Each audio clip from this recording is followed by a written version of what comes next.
And thanks for staying with us here on Morning Live. Now, getting back to that story on the Pan-Africanist Congress of Azania, which turns 62 today. The PAC, of course, formed in 1959, and a founding member and first president, Mangaliso Robert Sobukwe, then led the party. And soon, the party made history in South Africa, organizing the 1960 march against the imposition of the pass laws. And we are joined by Dr Motsoko Pheko, who is going to speak to us about the party, where it's been and where we find ourselves in 2021 as far as the Pan-Africanist Congress of Azania is concerned. Dr Pheko, thanks so much for your patience and welcome once more. Welcome, thank you. So firstly, you know, when we talk about the PAC, at the moment, many people are remembering the recent leadership squabbles within the party and how that has actually detracted from where the party started and where it got to. But let's start with your view in terms of the good stories that pertains to the PAC. Can you please share some of them with our viewers? Just repeat that again. In terms of the stories, good stories to tell about the PAC, can you just share for us, in your view, as an historian, as an author, some of the seminal stories that you believe defines the PAC? I really think that without the PAC, we would not be where we are today, because the real revolution in this country began with the PAC. Remember that it is as a result of the Sharpeville uprising that was organized by the PAC, and also that South Africa was expelled from the United Nations as a result of the movement of the PAC there. Members of the PAC were the first on Robben Island. And I think there is a lot to say about the history of the PAC.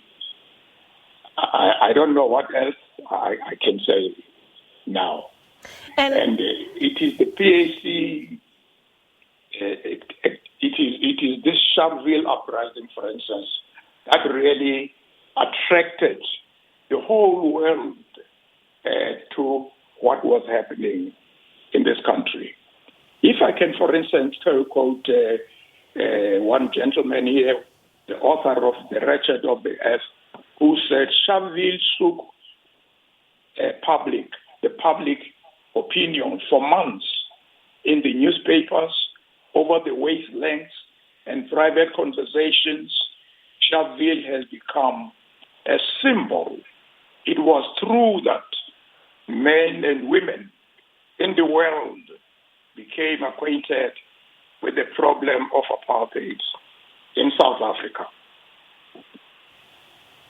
So we look at that rich history, and just looking at my Twitter feed right now, and which is precisely why we're having this conversation, amongst other reasons.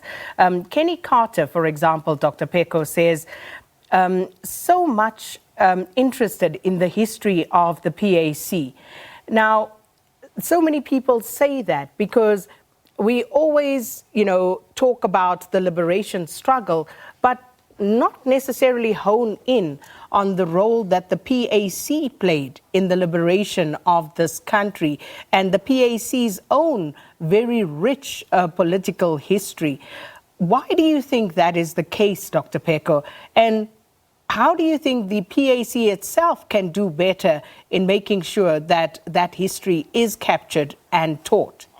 I have a problem also in hearing you, but anyway, let me say that let us also remember that the armed struggle itself, because the armed struggle eventually, the people of this country eventually resorted to the armed struggle. And this armed struggle was led by the PAC. And so, I think that it is very, very important that the writers themselves, the journalists like yourselves, get information, because I don't think that people are getting the information about the PAC in the first place. But that does not mean to say that the PAC is dying. Far from it. So when we talk about that, again, when we report about the PAC of late, it seems to be commemorating the person that was Robert Sobukwe in the main, the Sharpeville and Langa massacres, and of course the leadership squabbles within the PAC. Let's talk to that. And why do you believe that the PAC has really struggled to make its mark on the electorate in South Africa in a democratic society? What I want to say myself is that I'm not going to be talking about squabbles in the PAC, because you have the same thing that is happening in the ANC. But with the PAC, for instance, you'll find that the question of land is still there. And many political organizations in the country today who ridiculing the PAC about the question of land in the past. Almost every party today is speaking about the land question. The land question remains. And that's exactly what led to the formation of the Pan-Africanist Congress and what the PAC was fighting for throughout.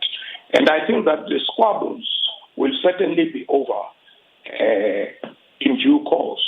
There is nothing that has not come to an end. It doesn't mean that because the PAC has got those squabbles, it is dying.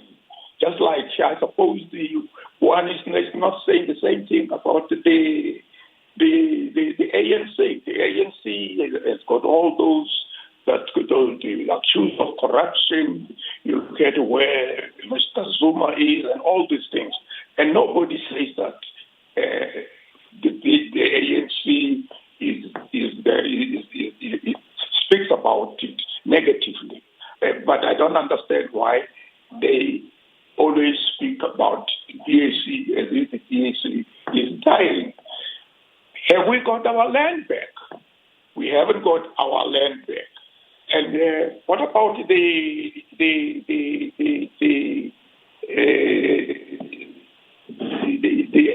education for children?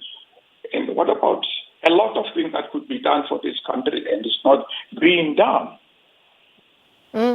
And those are fair points, Dr. Pheko, except that we do talk about political leadership squabbles and strife within other parties, but it hasn't reached the levels that it has in the PAC, for example, because in the PAC, it got to a point that the Electoral Commission didn't know who to register on the necessary papers for an election.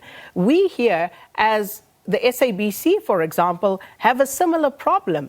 Every time we speak to someone within the PAC, someone else comes back and castigates us for having spoken to the wrong PAC. So we're at a point where nobody seems to know outside of the PAC who is the real PAC. I'm hearing you a little bit, unfortunately. But I'm not really here to speak about the registration of the PAC and so on, just as you are not speaking about the registration and all the squabbles in the ANC. Speaking about the leadership and where it takes this party, Dr. Pheko, speaking about the rich political history, speaking about relevant questions ideologically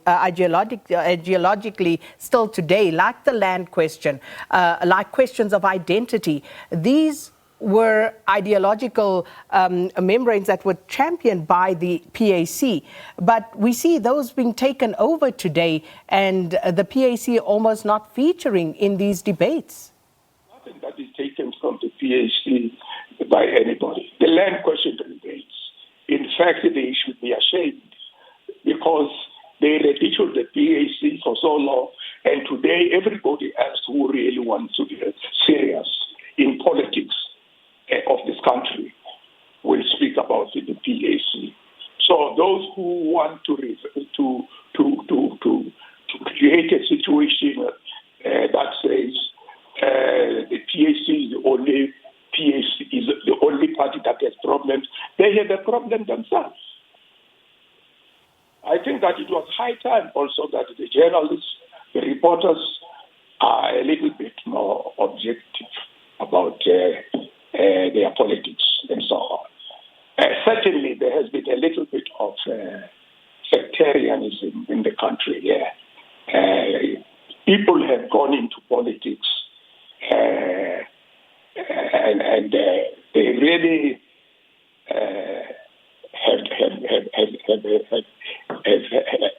have not done their job. I don't think we can come here after so many people died and just talk about the PAC squabbles. So what is the way forward for the PAC? Because one would imagine that first and foremost, the PAC, in order to survive, has to start making a mark and has to start winning electoral support in South Africa. What do you believe the PAC needs to do in order to turn that tide, Dr. Pheko? There is no less support in the PAC at all.